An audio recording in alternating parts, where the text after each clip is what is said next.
வழக்கமாகவே அரசியலுக்கு வருகின்ற இளைஞர்களுக்கு அல்லது பெண்களுக்கு தன்னோட லைஃப்பை அரசியலுக்காக டெடிகேட் பண்ணணும் அப்படின்னு நினைக்கின்ற பொழுது ரொம்ப சுலபமாக குடும்பத்திலோ சமுதாயத்திலோ ஆதரவு வந்துடாது.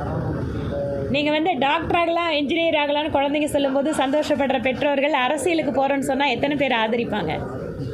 ஆனால் இதையெல்லாம் தாண்டி அரசியல் என்பது மக்களுக்கு சேவை செய்யக்கூடிய இடம் என்கின்ற உறுதி இருந்தால் எத்தகைய தடைகளையும் நம்மால் தாண்ட முடியும்.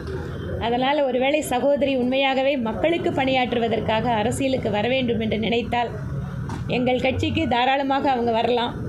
இங்கே எல்லா வாய்ப்புகளும் எல்லாருக்கும் கொடுக்கப்படுகிறது. அதிகமாக இளைஞர்கள் அரசியலுக்கு வர வேண்டும் என்று தான் பிரதமர் மோடி சொல்கிறார். இந்த வருஷம் அவர் சுதந்திர தின விழா உரையில் பார்த்தீங்கன்னா லட்சக்கணக்கான இளைஞர்கள் அரசியலுக்கு வர வேண்டும் என்பதைத்தான் அவருடைய உரையிலே குறிப்பிட்டார்.